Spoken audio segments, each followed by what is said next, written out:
அப்ப சொன்னார், அண்ணாவும் ராஜாஜி எவ்வளவு பெரிய தலைவர் என்பதை நான் சிறுவனாக இருந்தபோது அறிந்ததில்லை. நான் காமராஜரை தோக்கடிச்சிட்டேன். அண்ணாட்ட போய் காமராஜரை தோக்கடிச்சதுக்கு ஒரு பாராட்டு விழா இருக்கு, வர்றீங்களான்னு கேட்டேன். நீங்க வரணும்னான்னு சொன்னேன். அண்ணா சொன்னார், உனக்கு வின்சென்ட் சர்ச்சிலையும் ரூஸ்வெல்ட்டையும் தெரியுமான்னு கேட்டார். இரண்டாம் உலகப் போரில் இங்கிலாந்தை மட்டுமல்ல, ஐரோப்பியாவை மட்டுமல்ல, இந்த உலக பந்தை காப்பாற்றியதில் வின்சென்ட் சர்ச்சிலுக்கு மிகப்பெரிய பங்கு உண்டு. அந்த வின்ஸ்டன் சர்ச்சில் போருக்கு பிறகு பொது தேர்தலில் தோற்று போனார். ஜெயிச்சு வந்தது கிளமெண்ட் அட்லி, இங்கிலாந்துடைய பிரதமர். அவர்கிட்ட போய் கேட்டாங்க, வின்ஸ்டன் சர்ச்சில் தோத்துட்டாருன்னு. அவர் சொன்னார், Winston Churchill is a statesman. Electoral victory or defeat cannot be a determining factor to measure the statesman. உலக தலைவரில் ஒருவராக இருக்கின்ற பெரிய தலைவராக இருக்கின்ற ஸ்டேட்ஸ்மேனாக இருக்கின்ற வின்ஸ்டன் சர்ச்சில் உலக தலைவர்.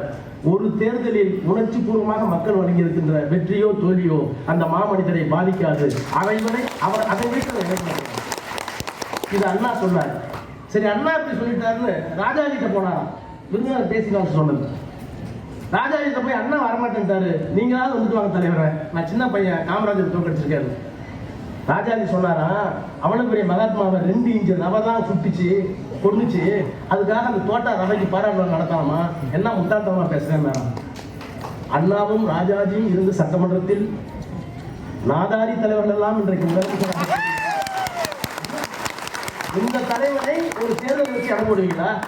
இந்த தலைவனை ஒரு தேர்தல் வச்சு இட போடுவீங்களா? நான் என்ன கேட்கிறேன், இந்த அண்ணன் முட்டாள் சொன்ன மனுஷங்க உங்க பேர தனிப்பட்ட உடல் பெரிய மரியாதை உண்டு. எனக்கு ஒரு லாஜிக் புரியல. ஒரு கம்யூனிஸ்ட் கட்சியுடைய தலைவர், இந்த கம்யூனிஸ்ட் கட்சி இன்னொரு கட்சி தலைவர் சொல்றாரு, திமுக கூட்டணியே இல்லை, திமுக கூட்டணி இல்லை, நீங்க இல்லைன்னு சொல்றதுக்கு உரிமை இருக்கு. கூட்டணியே இல்லைன்னு சொல்றதுக்கு நீங்க என்ன கூட்டணி? உங்களுக்கு என்ன அதிகாரம் இருக்கு? எதுக்கு இந்த அதிக பிரசங்கம்? எங்க கூட்டணியில என்ன இருக்கு? 60 இயக்கங்கள் இருக்கு. ஆதரவு கொடுத்த இயக்கங்களே எச்சகமா இருக்கு. தினமும் வந்து தலைவரை பார்த்துட்டு போறாங்க. நேற்றைக்கு சென்னையில இருந்து வந்தோம், மீண்டு வருவோம் தலைவா. இது கட்சிக்காரங்க. தாய்மார்கள் வராங்க, தலைவா நாங்கள் இருக்கிறோம், உங்களை கோட்டையில் விட்டு இருக்கிறோம், எங்களோட வேலை. இன்னொருத்தர் வந்து தமிழ்நாட்டு மக்களுக்கு என்ன ஆயிற்று, வெக்கமா இருக்கு. இன்னொரு தாய் வந்து சொல்லுது, கக்கத்துல ஒரு குழந்தை, உடம்பை பார்த்துக் கொள்ளுங்கள் தலைவா, தமிழ்நாடு உங்களை நம்பி இருக்கிறது. இத்தனையும் காரணம் கேட்டு வரோம். இவ்வளவு பெரிய எழுச்சிருக்கு. நான் பேசலாம், பால் திட்டுவாரு, அதிக பேசுறதுல மன்னிச்சிருங்க. நான் கேட்கிறேன், தயவு பண்ணி சொல்றேன், இன்னொரு பொதுக்குடி ஆரம்பித்து போடுறாராம், நாங்கள் கூட்டணி இருக்கிறோமா இல்லையா என்பதை அப்படியே ஜனத்திறன் சமுதாயத்து பெரிய அப்படியே போனா அப்படியே 1 லட்சம் பேர் கூடுறாங்களாம். மொத்த கட்சியுமே கலைஞர் கொண்டம் கொள்ளாது, மொத்த கட்சி அவ்வளவுதான் இருக்கு. அவர் வந்து சொல்றாரு, நாங்கள் முடிவு செய்ய போகிறோம். என்ன செய்ய போகிறீர்கள்? தயவு பண்ணி அறிவிங்க, கூட்டணி இனிமேல் யாரோடும் இல்லை.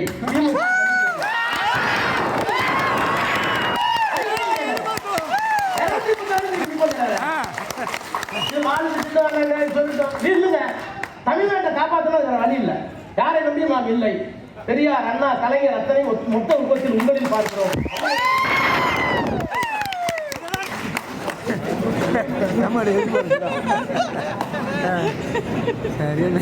கழக துணை பொதுச் செயலாளர்